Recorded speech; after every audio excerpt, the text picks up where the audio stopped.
Hey, it's Joel, and today we're going to take a look at 4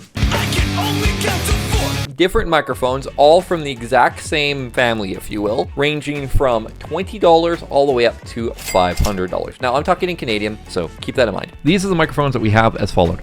Shure SM7B, Behringer SL84C, Shure SM57, and lastly, the Shure SM58. All 4 of these microphones are all dynamic microphones, all from Shure, except for one, obviously from Behringer. Now, I'm not going to do a super high-end analysis of all the microphones. This is simply a test of how each microphone sounds. And if you have $20, $100, you have $150 Canadian, you have $500, what is each microphone going to sound like? We're going to start from most expensive down to least expensive. And now for a palette cleanser, this is the Zoom H4N Pro. The quick brown fox jumps over the lazy dog in the summertime. When I was a young boy, my father took me into the city to see a marching band. And now for a palette cleanser, now we have the Shure SM58. And then if you take off the top, this is what it sounds like.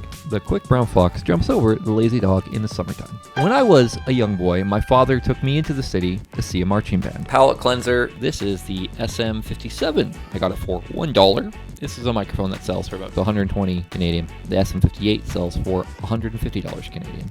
The quick brown fox jumps over the lazy dog in the summertime. My father took me into the city to see a marching band. And now for a palette cleanser. And now for the last one. This one's a little bit more of a quieter, deader sound, but it's the Behringer SL84C SM58 knockoff.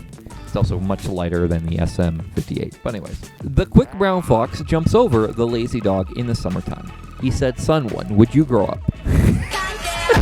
And now for a palette cleanser. And back to the SM7B. So when you talk all the way down here, it doesn't sound great, but when you're like this close, it sounds just fine. This is the podcast sound that everyone loves. Well, it's tough, you know. I mean, there's no book you can read about being a dad. And believe me, when I had my 58, I tried getting to the sound, but it just doesn't come close. And that is what you get from $500 all the way down to $20. There are other dynamic microphones you can use, plenty of other options, but the SM7B comes out on top because it is a quality microphone. But funny enough, I actually prefer the sound of the SM58 because I've used it for such a long time, but it's not as bright as I would like sometimes. So the SM57 is actually pretty good. And then of course the SL84C is also really, really good. Like once you EQ it, put some compression, it sounds not identical to 58, but it sounds really, really close. This is something I wanted to do for a while, and this microphone's getting sold. And it's made in Mexico, so it's an official SM57. But yeah, I hope you enjoyed this video. My name is Joel. I'll see you in the next one, and have yourself a great rest of your day. And also, comment below what you want to see, microphone-wise, or audio-wise, or tech-wise, and I'll see if I can make a video about it. Peace out.